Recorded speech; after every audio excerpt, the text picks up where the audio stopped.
So, hallo. Mein Name ist Jan und ich bin Deutschlehrer und ich habe, I'm going to talk English, and I often have students who who didn't receive the basic when it comes to understanding and learning German. So this is going to be a series where I explain everything, like all the basics, everything there is to know. I'm going to foreshadow what other topics there are, but basically everything you need to know is going to be here.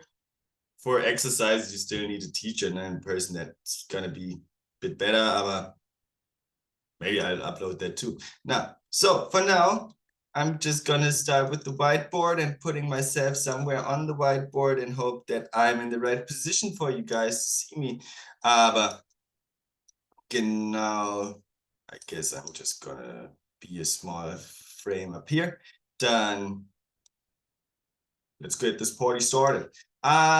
Yeah, a sentence. Satzbau. What does Satzbau mean? It means syntax. What does syntax mean? When do I see syntax error? Syntax error? Calculator. Now you take a calculator, say plus plus, and then give me the answer, and he says syntax error. That's because you made a mistake in the order when typing. Ne? German is the same. Ne? You got in German subject, then the verb part one, then you got all your information in the middle, and then you got the part two of the verb. What does that mean? That means we Germans don't say, I have learned swimming during the holidays. That means, let's say summer break. So we learned the word for children going on break. Ich habe gelernt schwimmen während den Ferien. We could have made it another trap, ne? Während die Ferien. Aber während den Ferien. Everything here is wrong. Why? Because actually it's ich habe während den Ferien schwimmen gelernt. Now, why is it like that? Because there are two or three things that are important. First of all, info in the middle. Second of all, the info is dative, TK, modo, accusative.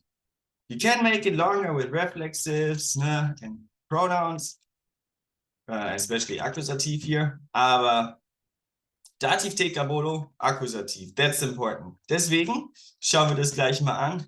What does that mean? Dativ, TK modo, temporal, causal, modal, local, and another accusative. That's all you need. And that information in that order, always. So I have gone to the cinema on Friday. I have gone to the cinema on Friday. In German would not be ich, and it would not be ich habe gegangen, sondern ich. What do we do with movement? Genau, ich bin gegangen, and in the middle, the info. And of course, first, Tekamolo. What is to the cinema? It's a location. Also haben wir hier Location ins Kino. Und on Friday, of course, before that, you already know from the structure of my question, aber on Friday is temporal. And that's the important thing. Identify, it's on Friday, am Freitag, location, temporal, am Freitag ins Kino gegangen. Ich bin am Freitag ins Kino gegangen. And that's how you speak German. Good job. So, which other topics will I elaborate on? Klar, what's the subject? Subject is going to be a whole topic. Konjugation, what do I do with the verb? Deklination, that means especially accusative and dative, they are always fun, aber there are rules to everything. German has rules for everything. And if there's an exception, Germans have rules for the exception. And if there's an exception to the exception, Germans have rules for the exception of the exception, and that can go up to 5 or 6 layers deep. Now we got nice grammar books for our language. But you don't need so many exceptions. You only need the basics and learning by doing. So, because in the end, you're always going to do the same. You're going to do your job, speak with your boss, speak with a few people, and maybe go out and have some fun. And that's where the conversation course would come in. Ne? But for now, no, subject, conjugation, declination, and of course, we need prepositions. Was sind Präpositionen? Ja, sowas wie auf, mit, für, bei. So, I'm interested in turtles. I like turtles. Nee, aber I'm interested in ist nicht ich interessiere in, sondern who had a bit of German before? Exactly. Ich interessiere mich für. Could also be a whole topic, ne? Ah ja, für turtles, toads with a shield on their back, Schildkröten.